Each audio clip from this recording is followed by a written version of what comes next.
Voilà, donc je continue. Et je voulais justement parler de comment on pourrait aider les religions à s'élever. Parce que c'est clair qu'il y a encore un problème avec les religions. Il y a encore, c'est pas avec les religions, c'est avec les religieux qui parfois utilisent la religion comme un sport de combat, comme ou comme un défouloir à leur haine, à leur perversion, à leur cruauté. Voilà, il y a des gens qui peuvent être cruels à partir de la religion. Ça paraît inouï en réalité quand on y pense. Voilà, et ça on le retrouve dans toutes les religions. On le retrouve chez les bouddhistes, comme chez les hindouistes, comme chez les musulmans, comme dans le judaïsme, comme dans le christianisme. Il y a cette propension, parce que ce sont des hommes tout simplement qui constituent finalement ces religions. Bonjour. Et donc, dans le... Ce qui, à mon sens, comment on pourrait aider ces religions, c'est pas en les braquant, c'est pas en les haïssant, parce qu'en fait, c'est ça qui est assez curieux dans cette humanité, et surtout du côté occidental où nous avons imaginé la psychologie.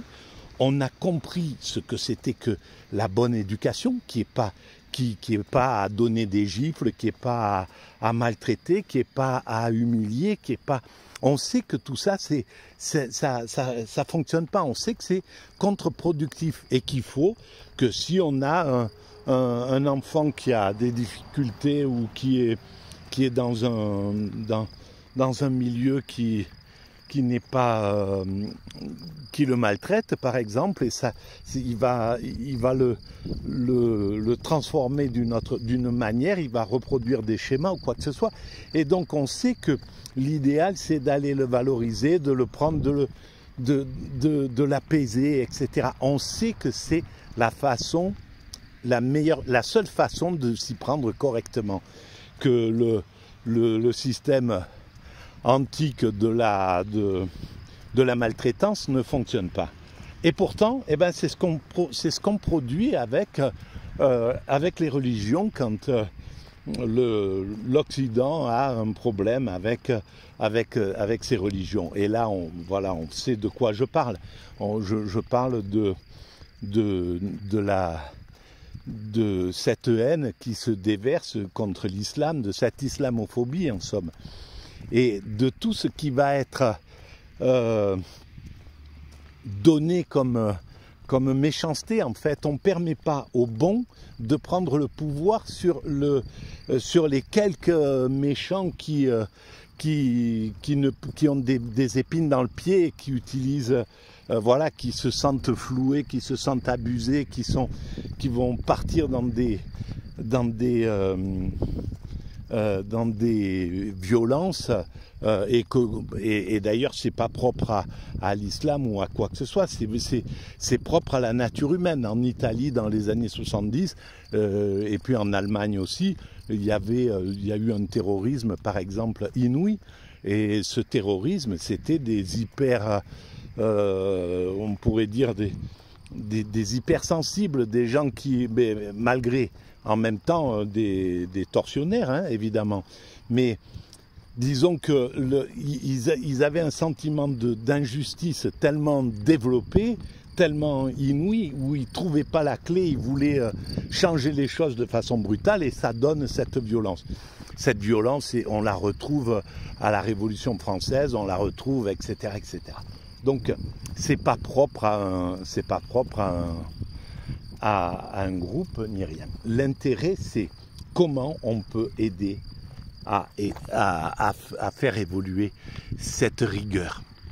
Eh bien, c'est vraiment par l'amour, par la tolérance, par la discussion, le respect, expliquer qu'on comprend. D'abord qu'on aime, voilà, qu'on aime Par exemple, ben, l'islam, on peut, il serait bien de pouvoir dire, mais voilà, l'islam a montré tout le côté hyper positif de l'islam, tout en montrant en même temps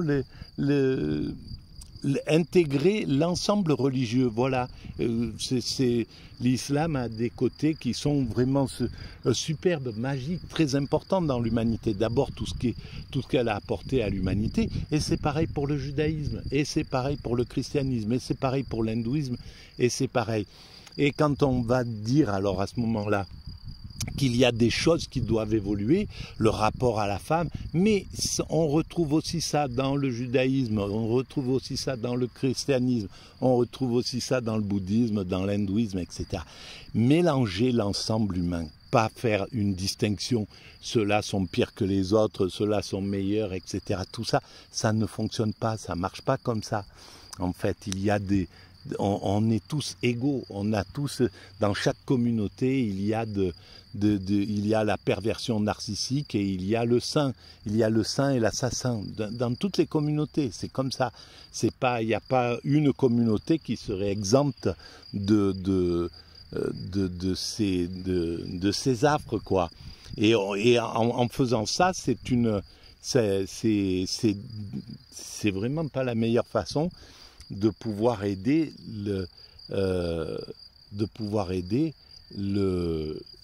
ces religions à se modifier.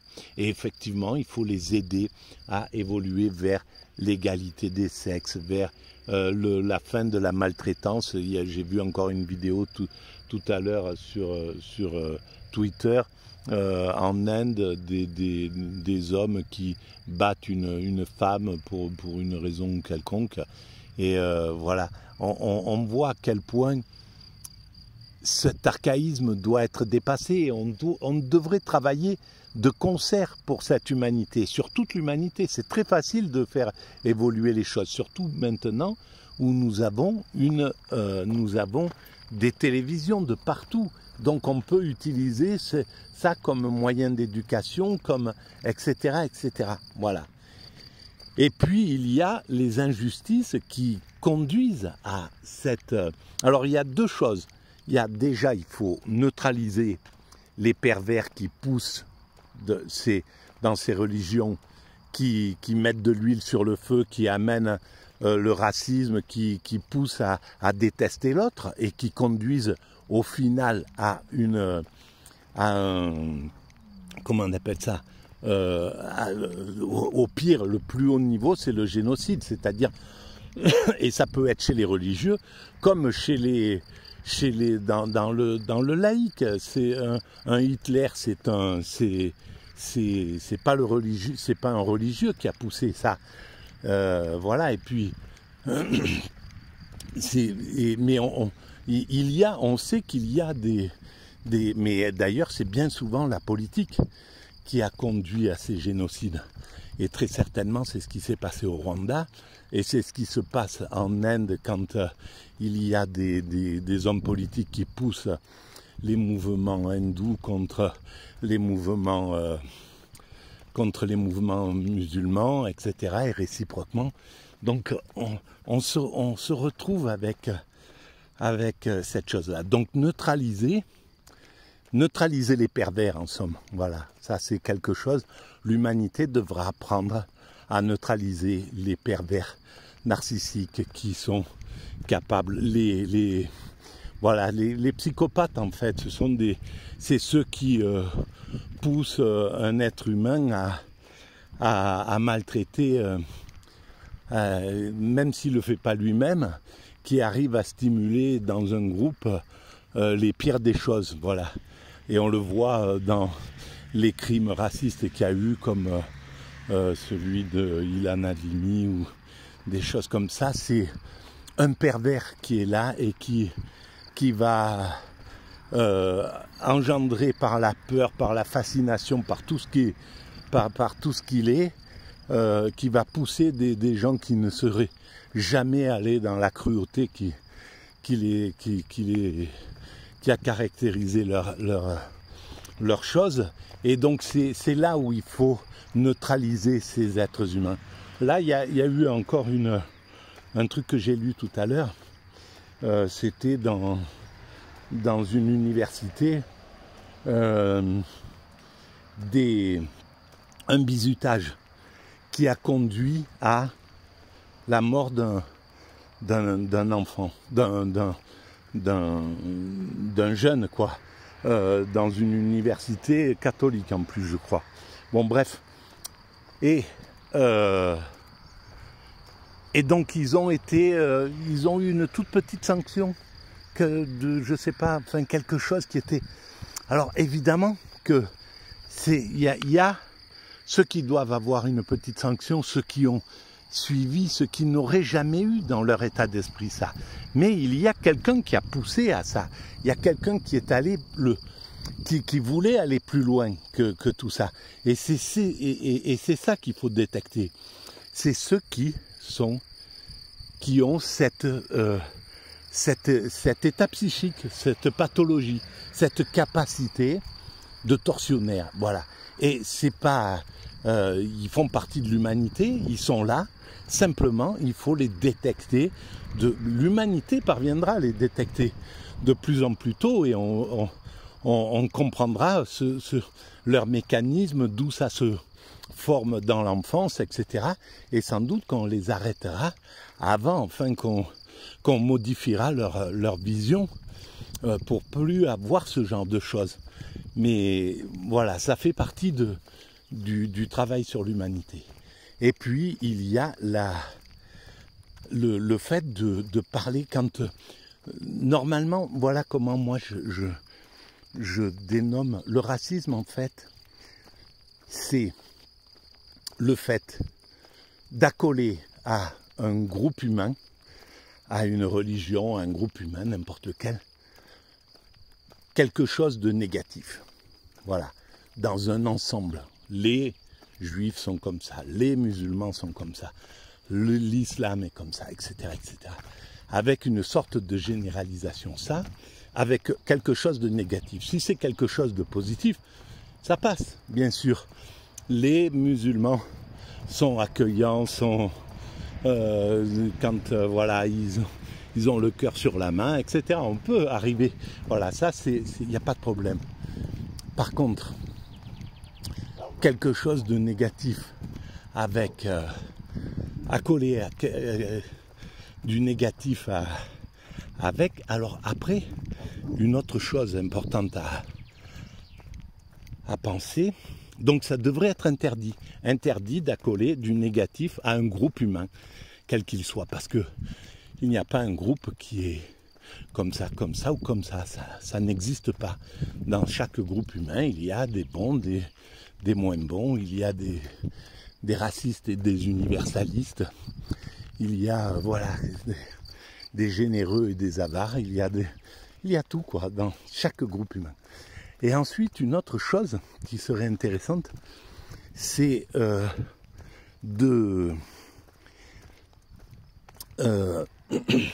à chaque fois qu'on parle, qu'on pointe du doigt quelque chose de négatif sur une communauté, parce que ça arrive, on peut pointer du doigt des choses en faisant bien en n'amalgamant pas l'ensemble, mais en disant certains, voilà, il y a ça et ça. Toujours de le faire suivre avec l'ensemble des autres communautés. Et on retrouve ça aussi on retrouve ça également dans, voilà, c'est ce genre de choses fait que personne se sent pointé du doigt. Ça, c'est très facile. C'est pas grand chose, c'est une question d'éducation. Et simplement, les racistes n'ont même pas conscience qu'ils devraient agir comme ça. C'est juste une méconnaissance. Si on éduque l'humanité dans ce sens, elle se comportera comme ça. Donc c'est quelque chose qu'on peut vraiment arriver à dépasser aussi. Voilà comment je considère la possibilité d'aider les communautés religieuses, parce que dans les communautés religieuses, toutes, 90% sont des bienveillants, des gens fraternels, des gens, voilà, sont des êtres humains ordinaires avec un cœur ouvert, etc.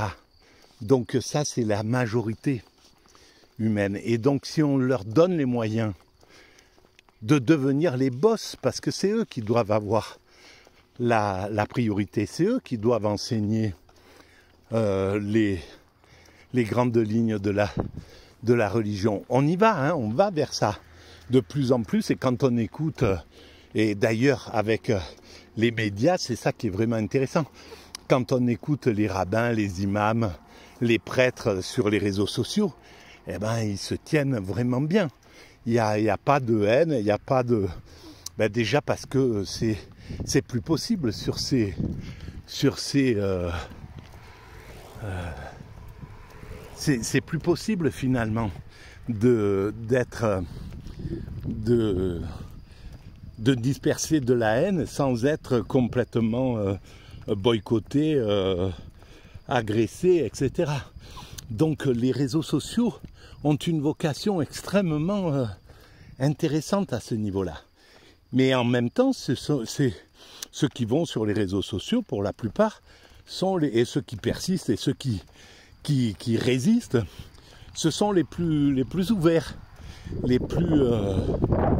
Voilà, alors après, il y a sans doute des racistes qui ont des pignons sur rue sur les réseaux sociaux, mais on les voit pas beaucoup, ils sont quand même beaucoup plus cachés à mon sens, mais peut-être je me trompe là, c'est pas sûr que j'ai raison. Salut les belles, est-ce que j'ai raison? Ah non, ça vous intéresse pas? Dieu, qu'est-ce que vous en pensez? Est-ce que tu sais que tu as du divin en toi? Ah, vous avez envie de mêler vos corps, pourquoi pas? Ah, vous avez envie de sexualité sans doute. C'est naturel, c'est ordinaire. Voilà. Bon, peut-être que le paysan aura quelque chose pour vous. Voilà. Bon, en tout cas, voilà comment on peut faire aller vers le bien dans ces choses-là. Quoi qu'il arrive, évidemment, c'est pas les 10 vues par vidéo qui vont changer les choses actuellement. Mais par contre, c'est ce qui nous attend. On ira vers ça, voilà. Je suis juste un visionnaire comme la plupart des chamans ou des atypiques. Donc voilà, je sais que c'est ce qui attend l'humanité. Nous allons vers ça, vers cette possibilité. Et ça sera très, très, très, très facile. Très facile de modifier les choses à l'échelle planétaire maintenant, puisque tout le monde est connecté. Ça, c'est quand même hallucinant, parce qu'il y a 60 ans en arrière, ça n'aurait pas été possible de parler à l'ensemble humain d'une seule voix. C'est quand même... Et on voit que même les expériences négatives qu'on a fait difficiles, comme la période du Covid, a montré que l'humanité peut se mouvoir comme un seul être, peut agir de concert total, dans une façon qui commence à être presque harmonieuse. Donc c'est le tout début de ça. On est à l'orée de cette chose-là. Imaginez 100, 200 ans d'évolution à ce niveau-là, et les évolutions cherchent à faire le meilleur, même si, bon, parfois on tombe on fait le pire sans le vouloir, mais la finalité, c'est d'essayer de faire le meilleur. Voilà, donc je vais arrêter là, déjà parce que sous le soleil, il y a la pluie qui tombe un petit peu. Et ça, ma mère me disait, quand il y a du soleil et la pluie, la Befana arrive, la sorcière. Elle était d'une région et d'une tradition, sans doute sa grand-mère, etc. Où elle avait quand même beaucoup de peur comme ça, d'angoisse qui lui avait été donnée, et que par sa générosité magnifique, elle m'a transmis. Voilà. Allez, bis à vous, et puis à bientôt. N'oubliez pas, un petit pouce, un petit vous abonner, en parler, etc. Voilà, bye bye.